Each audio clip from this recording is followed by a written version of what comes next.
Pour le PDG de Dassault, le projet d'avion européen vole au-dessus du Tempest britannique et le livre Theresa May veut un avion de combat, made in UK, et ça n'émeut pas grand monde. Annoncé le 15 juillet 2018 en réponse au projet d'avion franco-allemand entériné le 25 avril dernier, le Tempest n'impressionne pas Éric Trappier, directeur de Dassault, qui voit dans le SCAF, le projet franco-allemand, beaucoup plus d'avenir.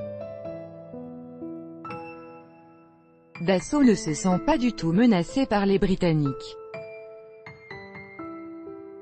Le 18 juillet 2018, à la suite de la présentation des résultats semestriels du groupe, Éric Trappier, le directeur général de Dassault, a profité d'une séance de questions-réponses pour hailler l'annonce faite 3 jours avant par Theresa May qui souhaite développer un avion de combat baptisé Tempest.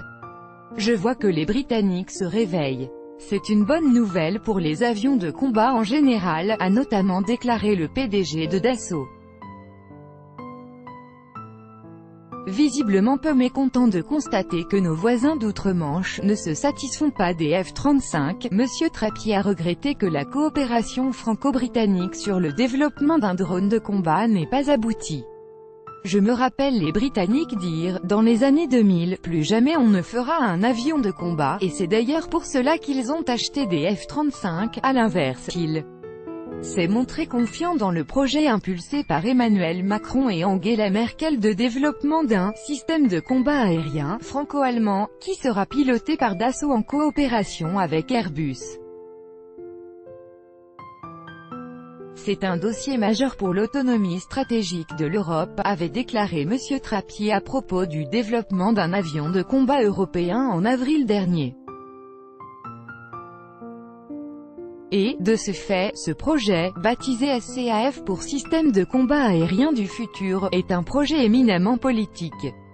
Il a été annoncé il y a à peine plus d'1 an, à l'issue du Conseil des ministres franco-allemands de juillet 2017, afin de répondre à un besoin d'unité de l'Union européenne après le Brexit. Il a été entériné le 25 avril dernier. L'appareil devrait voir le jour à l'horizon 2040 pour succéder aux Rafale français et à l'Eurofighter allemand et remplacer les flottes actuelles d'avions de combat sur le long terme.